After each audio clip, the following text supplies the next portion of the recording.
Golpeada por su propio padre y tratada como una propiedad, Mercy huyó siendo apenas una niña. Pero cuando un apache silencioso cruzó su camino, descubrió que el valor también puede nacer en el desierto, y el amor, donde menos lo esperas. La mañana de abril se arrastraba sobre Arizona como un animal herido, pesada de polvo y sequía. El cielo, bajo y gris, parecía presionar contra los techos de las casas dispersas en el valle, mientras el viento susurraba entre los mezquites y las pitahayas que se alzaban como centinelas silenciosos en el horizonte. Mercy Callahan empujaba la carretilla de leña con brazos que temblaban no solo por el peso, sino por el miedo que le había crecido en los huesos como una enfermedad. A los 12 años, ya conocía el sonido de los pasos de su padre en la galería de madera carcomida, el crujido particular de las tablas cuando se acercaba con esa mirada que helaba la sangre. Sabía también el peso de su cinturón, la hebilla que le había dejado marcas en la espalda como un mapa de su dolor. Las gallinas picoteaban entre los desperdicios del corral, cacareando con esa alegría idiota que solo tienen los animales ajenos al sufrimiento humano. Una de ellas, una colorada de plumas brillantes que Mercy había bautizado secretamente como Esperanza, se acercó a picotear migajas invisibles cerca de sus pies descalzos. «Vámonos, Esperanza», susurró Mercy, agachándose para acariciar las plumas tibias. «Ojalá pudiéramos volar». El sonido de una puerta que se azotaba contra la pared la hizo enderezarse de golpe. Ahí estaba él, Elías Callahan, pastor de la Iglesia Bautista del Desierto, con los ojos inyectados de sangre y la Biblia en una mano, la otra buscando ya la hebilla del cinturón. Su barba gris, antes ordenada para los sermones dominicales, ahora colgaba descuidada sobre la camisa manchada de whisky y sudor. «Ya terminaste con la leña, muchacha inútil». Su voz era un gruñido que salía desde lo más profundo de su pecho, ronca de gritos y alcohol. «Sí, papá, ya casi termino». «Ya casi no alimenta el fuego, Mercy. Tu madre nunca me dio excusas. Ella sabía lo que era trabajar para el Señor». Mercy apretó los puños. Su madre, Sara, había muerto 6 meses atrás de fiebre puerperal, después de dar a luz a un bebé que no llegó a respirar. Desde entonces, Mercy había ocupado su lugar en todo: cocinar, limpiar, atender la casa y otras cosas que no tenía palabras para nombrar, cosas que la hacían despertarse en medio de la noche con el corazón latiendo como un caballo desbocado. «No la menciones», murmuró sin pensarlo. El reverendo Callahan se acercó con pasos deliberadamente lentos, saboreando el momento. Mercy conocía esa danza, la había vivido demasiadas veces. Primero venía la amenaza silenciosa, luego las palabras que cortaban más que cualquier cuchillo. Después, «¿Qué dijiste, niña?» Su aliento olía a whisky barato y dientes podridos. «¿Te atreviste a corregir a tu padre?» «No, señor, no dije nada». «Claro que dijiste algo. Siempre dices algo. Como tu madre cuando se puso altanera. ¿Recuerdas cómo terminó ella?» Mercy sintió que el mundo se inclinaba. Las lágrimas pugnaban por salir, pero ya había aprendido que llorar solo empeoraba las cosas. El reverendo Callahan interpretaba las lágrimas como una confesión de culpa, una invitación a corregir con más fuerza lo que él consideraba una falta de disciplina. «Tú eres mía, Mercy», continuó él, acercándose hasta que ella pudo sentir el calor de su cuerpo. «Todo lo que eres me pertenece. Tu madre lo entendió al final. Tú también lo entenderás». La carretilla se volcó cuando Mercy retrocedió, derramando la leña sobre la tierra reseca. El sonido fue como un disparo en el silencio de la mañana. Las gallinas se dispersaron con aleteos histéricos y Esperanza desapareció detrás del granero. «Mira lo que hiciste, torpe. Recoge esa leña y después vienes a casa. Tenemos que hablar». Mercy sabía lo que significaba hablar. Sabía que esas conversaciones terminaban con ella acurrucada en el rincón de su cuarto, mordiéndose los labios para no gritar, rogándole a un Dios que parecía sordo que todo terminara pronto. Mientras recogía los leños uno por uno, sus manos temblaron no de frío, sino de una rabia que había ido creciendo como maleza venenosa en su pecho. Miró hacia el horizonte, donde las montañas se alzaban como promesas de libertad. Su madre le había contado una vez que del otro lado de esas montañas vivían los apaches, gente libre que no conocía cercas ni iglesias ni hombres como Elías Callahan. Ojalá vinieran por mí, pensó, sorprendiéndose de la ferocidad de su propio deseo. Ojalá alguien viniera.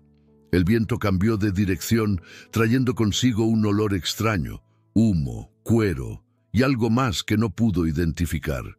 Las gallinas se quedaron quietas de repente, como si hubieran sentido algo en el aire. Hasta los grillos que siempre cantaban entre los mezquites se callaron. Mercy levantó la vista hacia el sendero polvoriento que llevaba a la casa. Al principio no vio nada más que el calor que ondulaba sobre la tierra. Pero después, como una aparición que emerge del espejismo, distinguió una silueta.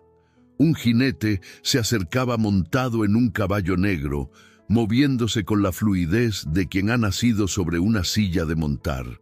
Su cabello largo y oscuro brillaba bajo el sol inclemente y llevaba el rostro pintado con trazos rojos y blancos que parecían contar una historia de guerra y dolor. Era un apache. Mercy sintió que algo se movía en su pecho, algo parecido al alivio, pero más salvaje. No era miedo lo que sentía al ver a ese hombre acercarse, era reconocimiento, como si una parte de ella que había estado dormida despertara de repente. Detrás de ella, la puerta de la casa se abrió de golpe. «Mercy, ¿qué diablos?» El reverendo Callahan salió a la galería con la escopeta en las manos, el rostro enrojecido por la ira y la sorpresa. Sus ojos saltaron del jinete a su hija y de vuelta al jinete, como si estuviera calculando distancias y posibilidades. «Aléjate de ahí, muchacha, es un maldito salvaje». Pero Mercy no se movió. Algo en la forma en que el apache la miraba, con esos ojos oscuros y profundos como pozos de agua, le decía que no tenía nada que temer de él. Al contrario, por primera vez en meses, se sintió vista, no como una propiedad o una carga, sino como una persona. El apache desmontó con un movimiento fluido y caminó hacia ella con pasos seguros. Era más joven de lo que había pensado al principio, tal vez unos 20 años, con músculos definidos bajo la piel bronceada y cicatrices que hablaban de batallas sobrevividas. «¿Cómo te llamas?», le preguntó en un español claro, con acento que mezclaba su lengua natal con años de comercio con los mexicanos. «Mercy», respondió ella sin dudar, sorprendida por el sonido de su propia voz. «Mercy», repitió él, como si estuviera probando el sabor de la palabra. «Me llamo Nael». «Aléjate de mi hija, maldito ladrón de mujeres blancas». El grito del reverendo cortó el aire como un látigo. «Esta es tierra cristiana». Nael ni siquiera se molestó en mirarlo. Sus ojos permanecieron fijos en Mercy, estudiando las marcas en sus brazos, la forma en que sostenía los hombros como si tratara de hacerse más pequeña, el miedo que se asomaba en las comisuras de su boca. «¿Él te lastima?», preguntó en voz baja, pero lo suficientemente alta para que ella entendiera que no era solo curiosidad. Mercy sintió que el mundo se detenía. Nadie le había preguntado eso jamás. Nadie había visto más allá de las excusas y las mentiras que había aprendido a tejer para proteger el secreto más oscuro de su casa. Antes de que pudiera responder, el estruendo de un disparo rasgó el aire. La bala silbó cerca del hombro de Nael, pero él ya se había movido. Como agua que se escurre entre las rocas, había anticipado el movimiento del reverendo y se deslizó hacia un lado, llevándose a Mercy consigo en un abrazo protector que la cubrió completamente. «El siguiente no lo fallo, salvaje», gritó Elías, recargando la escopeta con manos temblorosas de furia. «¡Suelta a mi hija!». Nael se incorporó lentamente, manteniendo a Mercy detrás de él. Sus movimientos tenían la calma peligrosa de un depredador que conoce exactamente sus capacidades. No había prisa en sus gestos, no había miedo en sus ojos, solo una determinación que cortaba el aire como una hoja afilada. «Ella no es tuya», dijo con una voz que llevaba siglos de viento del desierto. «Nadie es propiedad de nadie. Es mi hija, la sangre de mi sangre, y tú no eres más que un perro sarnoso que se metió donde no lo llamaron». El apache estudió al hombre de la galería, notando el temblor en sus manos, el sudor que le perlaba la frente a pesar del frío matutino, la forma en que evitaba mirar directamente a la niña que decía proteger. Había visto a muchos hombres como él, cobardes que usaban la fuerza contra los débiles y se escondían detrás de libros sagrados para justificar sus pecados. «¿Quieres venir conmigo?», le preguntó a Mercy, girándose apenas lo suficiente para que ella pudiera ver su perfil. Era una pregunta imposible, cargada de consecuencias que una niña de 12 años no debería tener que enfrentar. Pero Mercy había envejecido más en los últimos 6 meses que en toda su vida anterior. Había aprendido que a veces las decisiones más importantes son las que tomamos sin tiempo para pensarlas. Miró hacia la casa donde había crecido, donde su madre había muerto gritando su nombre, donde cada noche se convertía en una pesadilla de la que no podía despertar. Después miró a Nael, a este extraño que había aparecido como una respuesta a una oración que no sabía que había estado haciendo. «Sí», susurró. «Mercy, no».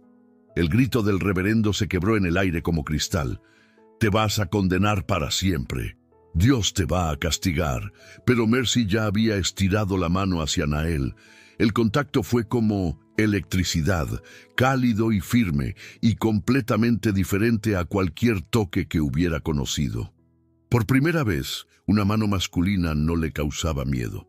Nael la ayudó a subir al caballo negro, que resopló suavemente, pero se mantuvo inmóvil como una estatua. El animal era magnífico, con músculos que se ondulaban bajo su piel lustrosa y ojos inteligentes que parecían entender la gravedad del momento. «Mercy». El reverendo bajó corriendo de la galería, la escopeta apuntando ahora directamente hacia ellos. «Baja de ahí inmediatamente». «No», dijo ella, y su propia voz la sorprendió por lo firme que sonó. «Ya no». El disparo rugió de nuevo, pero Nael ya había espoleado al caballo. Salieron disparados como una flecha negra hacia el horizonte, mientras las balas silbaban a su alrededor como avispas furiosas. Mercy se aferró a la cintura de Nael, sintiendo por primera vez en meses que podía respirar completamente. Galoparon durante horas, alejándose de la casa, del pueblo, de todo lo que Mercy había conocido. El paisaje cambió gradualmente. Los campos de cultivo dieron paso a tierras más salvajes, donde los cactus gigantes se alzaban como brazos extendidos hacia el cielo y los cañones se abrían como heridas rojas en la tierra. Nael conocía el territorio como solo puede conocerlo alguien que ha nacido en él. Evitó los senderos principales y los pozos de agua conocidos, guiándolos por rutas que solo los apaches usaban, caminos invisibles marcados por señales que Mercy no sabía interpretar, pero que él leía como palabras escritas en la piedra. Cuando el sol comenzó a declinar, se detuvieron junto a un arroyo que brotaba entre las rocas como un milagro. El agua era clara y fría, y Mercy bebió hasta saciar una sed que no sabía que tenía. Solo entonces se dio cuenta de que había estado llorando sin saberlo, lágrimas de alivio y terror mezclados, que se habían secado en sus mejillas con el viento de la carrera. ¿A dónde vamos?, preguntó mientras Nael cuidaba al caballo, frotando sus flancos sudorosos con hierbas que arrancó de la orilla del arroyo. A un lugar donde estarás a salvo. ¿Por qué me ayudas? Ni siquiera me conoces. Nael se quedó en silencio por un momento, sus manos trabajando con la suavidad de quien ha cuidado caballos toda su vida. Cuando finalmente habló, su voz llevaba un peso que hablaba de pérdidas propias. Tenía una hermana. Se llamaba Aiyana. Era mayor que tú, pero no mucho. Los soldados la mataron hace 2 años en San Xavier, junto con otros 30 de nuestro pueblo. No pude salvarla. Mercy sintió que algo se retorcía en su estómago. Había oído historias sobre las masacres de indios, pero siempre las había escuchado contadas desde la perspectiva de los hombres blancos, como victorias necesarias contra salvajes peligrosos. Nunca había pensado en las hermanas que morían, en los hermanos que las lloraban. «Lo siento», murmuró porque no encontraba otras palabras. «Cuando te vi, cuando vi cómo ese hombre te trataba, vi a Aiyana, vi a todas las mujeres que no pudieron elegir. Tal vez no pueda cambiar lo que pasó, pero sí puedo asegurarme de que tú tengas una oportunidad». Esa noche durmieron bajo las estrellas, con el caballo montando guardia cerca del arroyo. Nael le dio su manta a Mercy y se contentó con acurrucarse junto al fuego que había encendido con yesca y pedernal. No la tocó, no se acercó más de lo necesario, pero su presencia era como un escudo entre ella y toda la oscuridad del mundo. Mercy se quedó despierta mucho tiempo, mirando las constelaciones que su madre le había enseñado a nombrar cuando era pequeña. La Osa Mayor, Casiopea, Orión con su cinturón de diamantes. Las estrellas no habían cambiado, pero ella sí. En el espacio de un día, había dejado de ser la hija aterrorizada del reverendo Callahan para convertirse en... ¿qué? No lo sabía todavía, pero por primera vez en mucho tiempo tenía curiosidad por descubrirlo. «Nael», susurró en la oscuridad. «¿Sí? Gracias». No hubo respuesta, pero en el crepitar del fuego, Mercy creyó escuchar algo parecido a «de nada, hermana pequeña», susurrado en una lengua que no entendía, pero que de alguna manera le llegó directo al corazón. Llegaron a Santa Rosita 3 días después, cuando el sol de mediodía convertía las calles polvorientas en ríos de luz dorada. El pueblo era pequeño, una colección de casas de adobe con techos de tejas rojas que se derramaban por las laderas de un cerro como frutos maduros. El aire olía a chile tostado, tortillas recién hechas y las flores de bugambilia que trepaban por las paredes como cascadas púrpuras. Mercy nunca había visto un lugar así. En su mundo, los edificios eran de madera descascarada y techos de lámina oxidada, funcionales y fríos como la fe que profesaba su padre. Aquí, hasta las casas más humildes tenían pequeños jardines donde crecían chiles, cilantro y marigolds que brillaban como pequeños soles. «Es hermoso», murmuró, y se sorprendió de que la palabra hermoso aún existiera en su vocabulario. Nael sonrió, la primera sonrisa genuina que Mercy le había visto en los 3 días que llevaban juntos. «Espera a conocer a doña Estela». La casa de la curandera estaba al final de un callejón que serpentaba entre altos muros de adobe. Un jardín desbordante la rodeaba. Hierbas medicinales crecían junto a rosas de Castilla, y árboles de limón y granada ofrecían sombra generosa sobre un patio empedrado donde varios gatos dormitaban al sol. Doña Estela salió a recibirlos antes de que tuvieran tiempo de llamar. Era una mujer de tal vez 60 años, con el cabello plateado recogido en una trenza gruesa, y ojos que parecían haber visto todo lo que el mundo tenía para ofrecer, tanto lo bueno como lo malo. Sus manos, cuando tomaron las de Mercy, eran suaves como el agua tibia y firmes como la tierra. Así que esta es la niña, dijo, estudiando el rostro de Mercy con una intensidad que no resultaba invasiva, sino protectora. Mírale los ojos, Nael. Ha visto demasiado para su edad. ¿Cómo sabías que veníamos?, preguntó Mercy. Doña Estela se rió, un sonido como campanas de plata. El viento me lo dijo, y también don Refugio, que los vio llegar por el sendero del este. Pero sobre todo lo sabía aquí, se tocó el pecho. Uno aprende a escuchar cuando las almas necesitan refugio. La casa por dentro era como un abrazo materializado.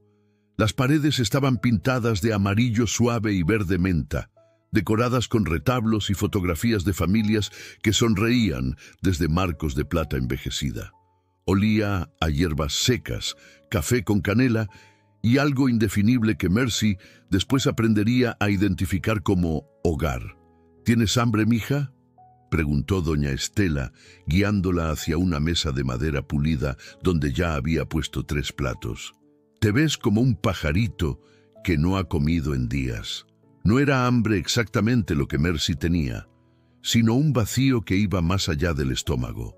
Pero cuando doña Estela puso frente a ella un plato de arroz con frijoles, tortillas calientes y un guiso de calabaza con cilantro, se dio cuenta de que hacía meses que no probaba comida hecha con amor. Come despacio, mija. La comida no se va a ir a ningún lado. Mientras comían, Nael les contó la historia. ¿Cómo había encontrado a Mercy? ¿Por qué había decidido sacarla de ahí? Los peligros que podrían venir después. Doña Estela escuchó sin interrumpir, asintiendo de vez en cuando, sus ojos moviéndose entre las palabras que Nael decía y las que Mercy no podía decir todavía. ¿Y el padre?, preguntó finalmente. «Vendrá a buscarla», dijo Nael.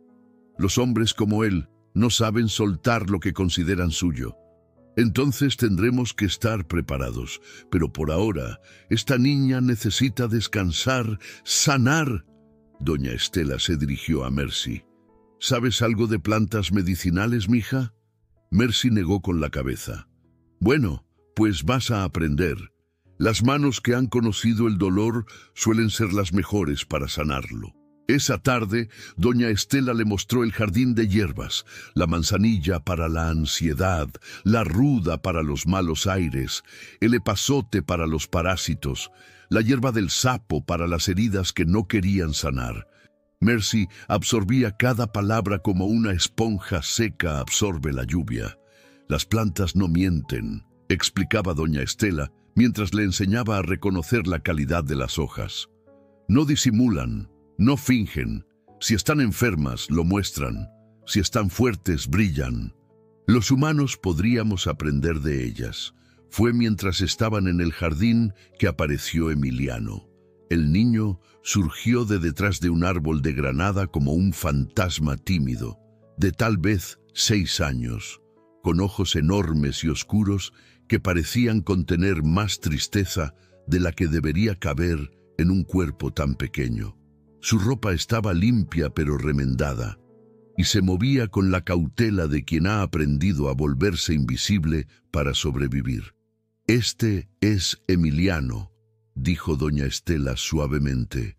«Llegó hace 2 meses. Su papá era soldado. Lo colgaron por desertar. El niño lo vio todo. Desde entonces no ha dicho ni una palabra». Mercy sintió que algo se movía en su pecho, una sensación extraña y nueva. Era como si viera un reflejo de sí misma en esos ojos asustados, pero también sentía una urgencia que no había experimentado antes. La necesidad de proteger, de consolar, de ser la hermana mayor que ella nunca había tenido. Se acercó lentamente al niño, como se acercaría a un animal herido. «Hola, Emiliano, me llamo Mercy». El niño no respondió, pero tampoco se alejó cuando ella se sentó en el suelo junto a él. Mercy comenzó a arrancar hierbas malas de la tierra, trabajando en silencio, permitiendo que su presencia hablara por ella. Después de un rato, Emiliano comenzó a imitarla, arrancando pequeñas hierbas con sus dedos diminutos. «Muy bien», murmuró Mercy. «Así se hace». No fue hasta la tercera semana que Emiliano le habló por primera vez. Mercy estaba enseñándole a hacer tortillas en el comal de barro cuando él señaló la masa y susurró: ¿puedo? Eran las primeras palabras que había pronunciado desde la muerte de su padre, y Mercy sintió que había presenciado un pequeño milagro.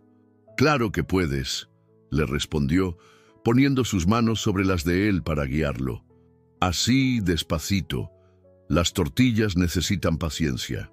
Nael, mientras tanto, se había instalado en una pequeña habitación detrás de la casa principal.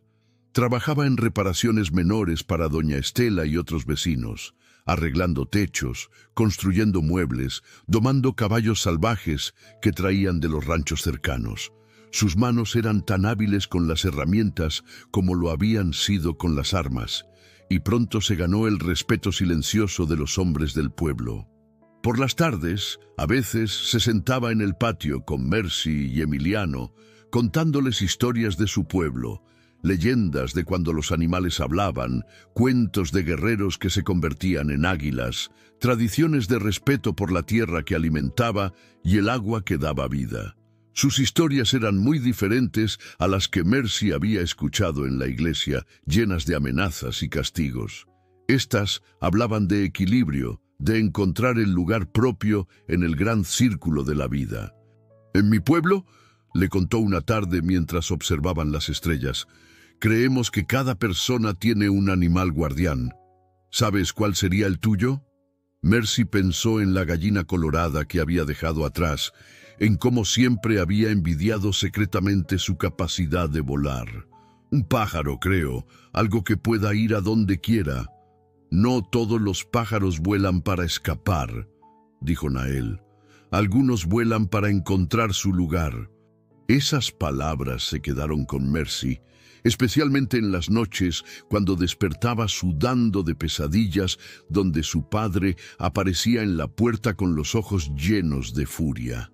Pero cada vez las pesadillas duraban menos, como si la voz gentil de doña Estela y la presencia protectora de Nael fueran borrando poco a poco las cicatrices que no se podían ver. Un mes después de su llegada, Mercy estaba ayudando a doña Estela a preparar una tintura de árnica cuando la anciana le dijo algo que cambiaría su forma de verse a sí misma. «Tienes manos de sanadora, mija. Mira cómo las plantas responden a tu toque. Mira cómo Emiliano floreció después de que llegaste. Tú no viniste aquí solo para salvarte. Viniste para aprender a salvar a otros». Era cierto. Sin darse cuenta, Mercy había comenzado a ayudar a las mujeres del pueblo que llegaban a consulta con doña Estela. Les sostenía las manos mientras la curandera trabajaba. Les preparaba tés para calmar nervios o dolor de estómago. Y sobre todo, las escuchaba con una comprensión que iba más allá de sus años. «¿Cómo supiste?», le preguntó una tarde a una joven que había llegado con moretones en los brazos y terror en los ojos. «¿Cómo supiste que podías irte?». La mujer, que se llamaba Esperanza, como la gallina que Mercy había dejado atrás, comenzó a llorar. «No sé si puedo. Él dice que me matará si trato de dejarlo. Dice que soy suya. Nadie es propiedad de nadie», repitió Mercy las palabras que había escuchado de Nael aquel día que cambió su vida. «Yo también creí eso una vez, pero mira dónde estoy ahora. No todas las mujeres podían irse. No todas tenían un Nael que apareciera en el momento exacto o una doña Estela que la recibiera con los brazos abiertos. Pero Mercy aprendió que a veces la salvación llega en pequeñas dosis.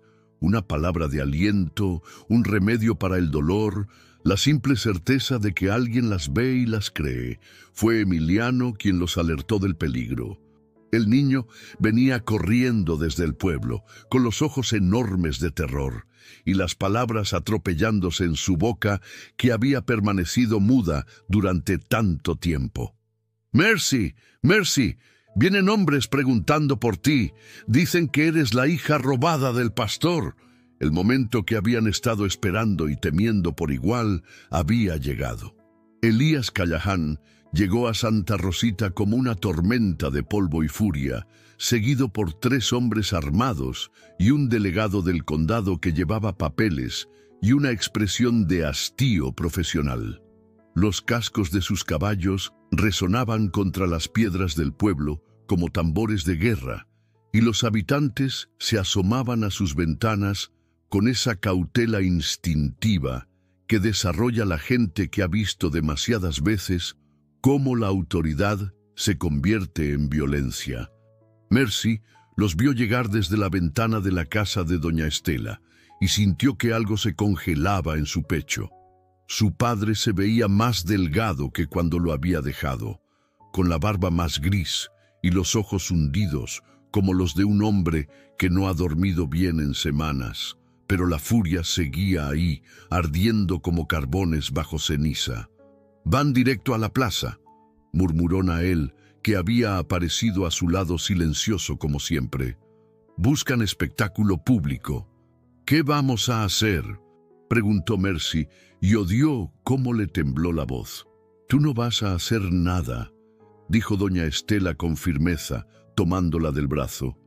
«Te vas a quedar aquí con Emiliano mientras Nael y yo vamos a ver qué quieren esos hombres». Pero Mercy ya no era la niña aterrorizada que había huido en una mañana de abril.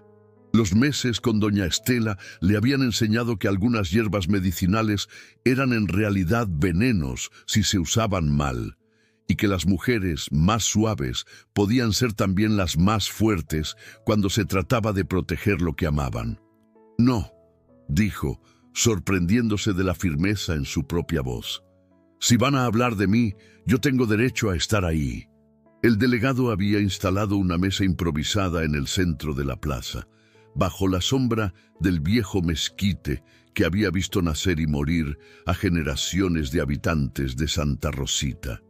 La gente del pueblo se había congregado en un círculo irregular, con esa mezcla de curiosidad y aprensión que despiertan los asuntos legales cuando uno vive en la frontera entre 2 mundos. «Vengo por mi hija», gritó el reverendo Callahan antes de que el delegado tuviera tiempo de decir una palabra. Fue secuestrada por este salvaje, corrompida y llevada contra su voluntad. Sus ojos encontraron a Mercy entre la multitud, y ella vio algo en ellos que la hizo retroceder instintivamente. No solo furia, sino una posesividad que era casi física en su intensidad. Para él, ella seguía siendo una propiedad perdida que había que recuperar. «Señor Callahan», dijo el delegado con la voz cansada de quien ha presenciado demasiados dramas familiares.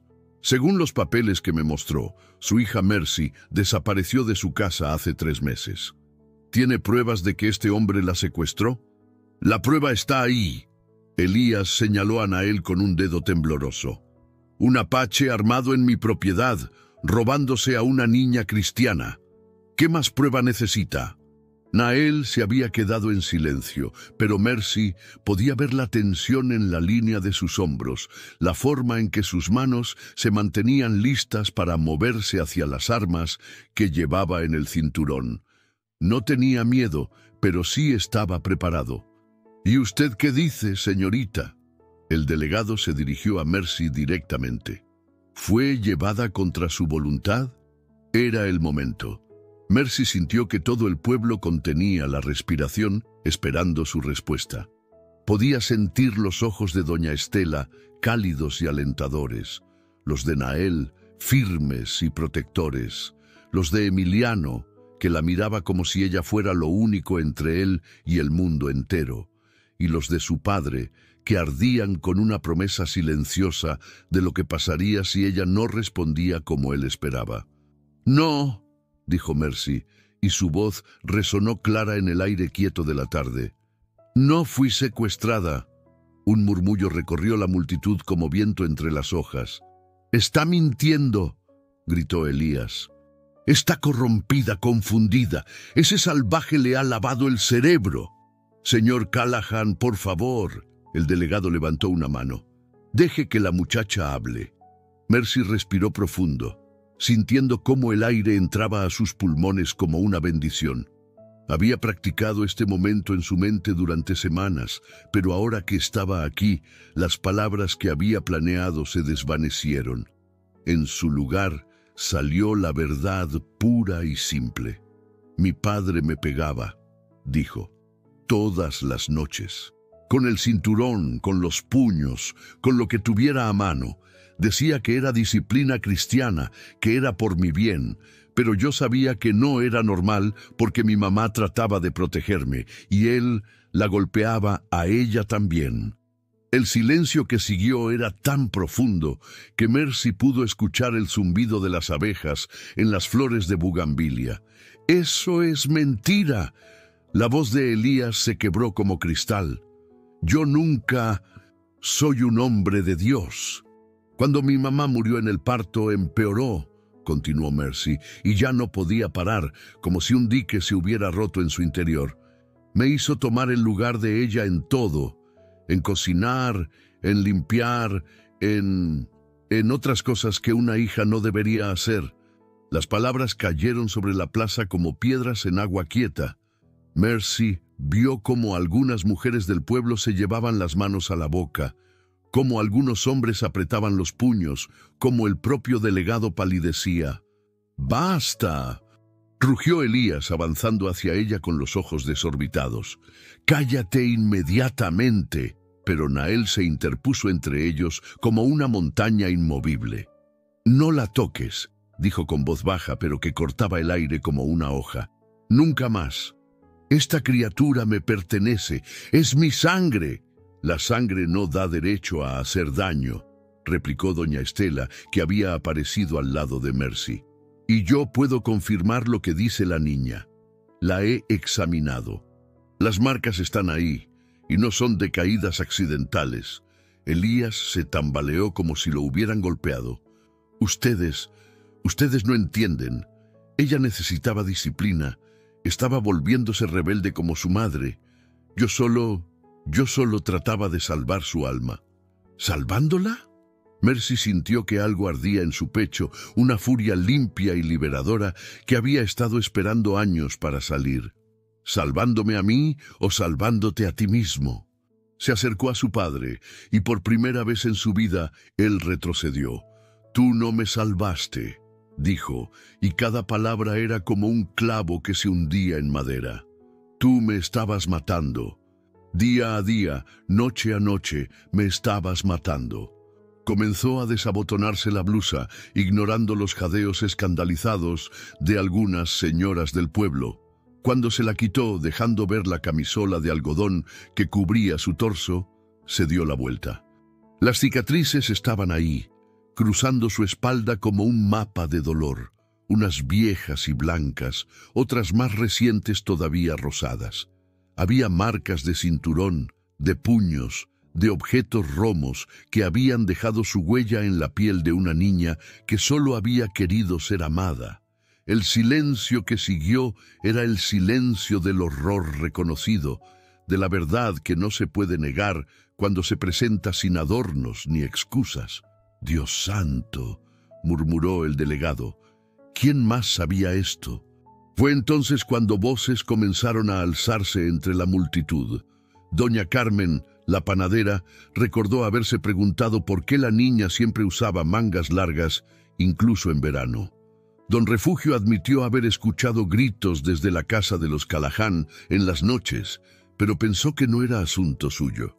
La señora Vázquez confesó que su hermana, que vivía cerca del pastor, le había contado sobre ruidos extraños, sobre cómo la niña a veces aparecía con excusas poco convincentes para sus heridas. Elías Callahan se derrumbó como un edificio al que le quitan los cimientos. Cayó de rodillas en el polvo de la plaza, con las manos temblando y la cara gris como ceniza. Yo no quería. Ella me recordaba tanto a Sara. Yo estaba tan solo. Pero sus palabras se perdieron en el murmullo de indignación que crecía entre los habitantes de Santa Rosita. Mercy se había vuelto a poner la blusa y ahora estaba de pie junto a Nael, sintiendo por primera vez en su vida que tenía el apoyo de una comunidad entera.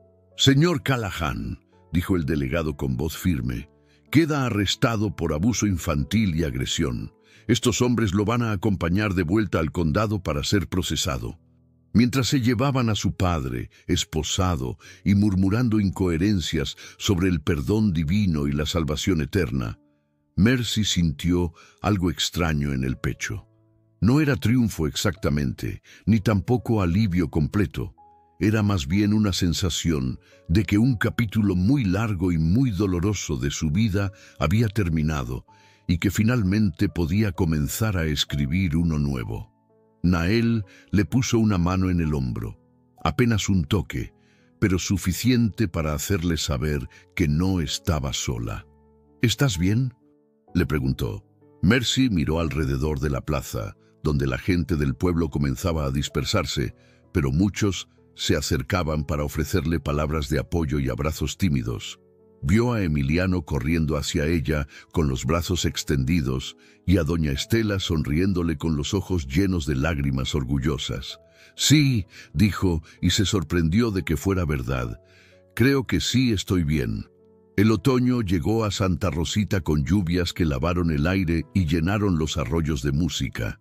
Las hojas de los árboles se volvieron doradas como monedas al sol, y los campos se cubrieron de flores silvestres que parecían haber estado esperando toda su vida para florecer. Mercy cumplió 13 años en octubre, y doña Estela organizó una pequeña fiesta en el patio de su casa. Fue la primera celebración de cumpleaños real que Mercy había tenido en años, completa con pastel de 3 leches, música de guitarra que tocó don Refugio y regalos hechos a mano que la hicieron llorar de alegría.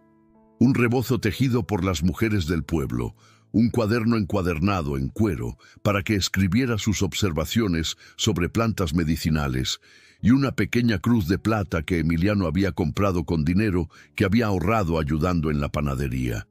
Pero el regalo que más la emocionó vino de Nael, un caballo joven, una yegua baya, con una estrella blanca en la frente y ojos inteligentes como los de su hermana mayor. «Se llama Esperanza», le dijo mientras le enseñaba a la yegua a comer avena de la palma de su mano. «Como la gallina que dejaste atrás». Mercy se rió, una risa clara y libre que sonaba como agua corriendo sobre piedras. «¿Cómo sabías de la gallina? Me hablaste de ella una noche cuando tuviste pesadillas.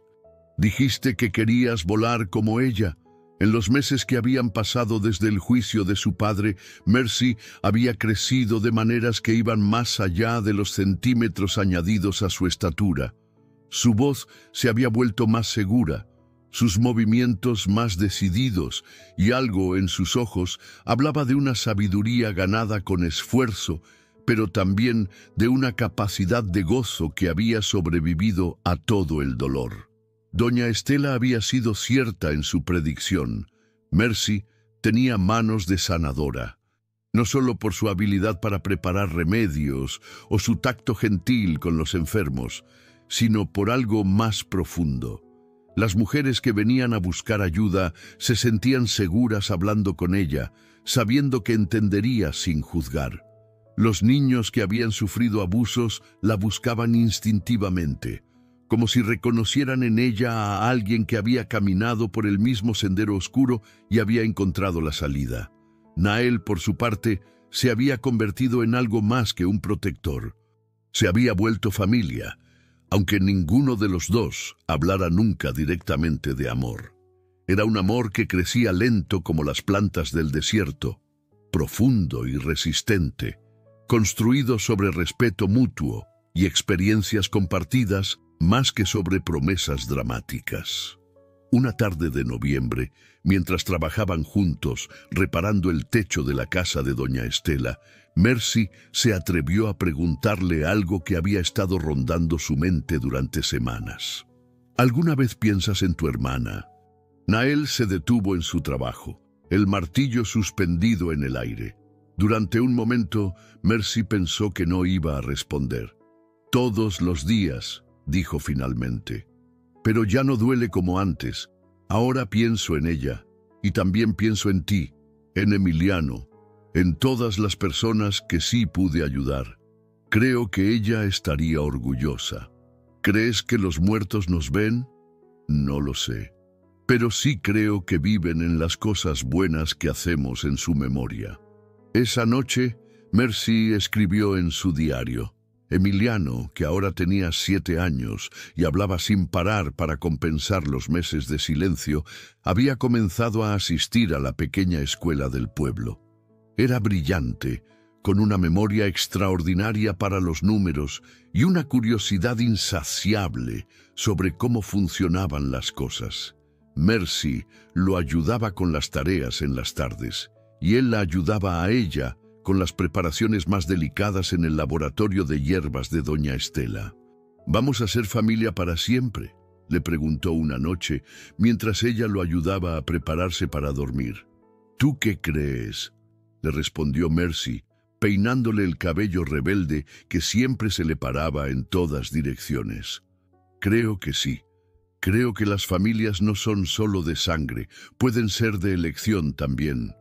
Mercy sintió que algo se expandía en su pecho, cálido y brillante como una vela encendida. Tienes razón, y yo te elijo a ti, Emiliano, siempre. En diciembre llegaron noticias de que Elias Callahan había muerto en la cárcel del condado, aparentemente de una fiebre que no respondió a ningún tratamiento. Mercy recibió la noticia en silencio, sin lágrimas, pero también sin alivio. Era simplemente el punto final de una historia que ya había terminado para ella meses atrás. ¿Estás triste?, le preguntó Nael esa noche, mientras caminaban por el pueblo bajo las estrellas. No exactamente triste, respondió Mercy después de pensarlo. Tal vez vacía, como cuando terminas de leer un libro muy largo y no sabes qué hacer con las manos. Lamentas haberlo denunciado. No, jamás. Lo que lamento es que haya tardado tanto en encontrar el valor para hacerlo. Pero supongo que a veces el valor tiene que crecer junto con nosotros. Esa noche, Mercy tuvo un sueño que la sorprendió por su claridad. Soñó que estaba de pie en un campo enorme, lleno de flores amarillas, y que su madre estaba ahí con ella, joven y sonriente, como en las pocas fotografías felices que Mercy recordaba. «Estoy orgullosa de ti, mija», le decía su madre en el sueño. «Encontraste tu camino. ¿Cómo sabías que iba a poder? Porque tienes mi corazón y el tuyo propio. Eso es más fuerza de la que piensas». Mercy despertó con lágrimas en las mejillas, pero no eran lágrimas de tristeza. Eran de gratitud, de esa clase de dolor dulce que viene cuando algo que has estado cargando durante mucho tiempo, finalmente encuentra su lugar. En la primavera, cuando cumplió 14 años, Mercy tomó una decisión que sorprendió a todos, incluyéndose a sí misma. Decidió abrir una pequeña escuela para niñas en Santa Rosita, especialmente para aquellas que, como ella, necesitaban un lugar seguro para aprender no solo a leer y escribir, sino también sobre su propio valor. ¿Estás segura?, le preguntó doña Estela. «Es una gran responsabilidad». «Estoy segura», respondió Mercy.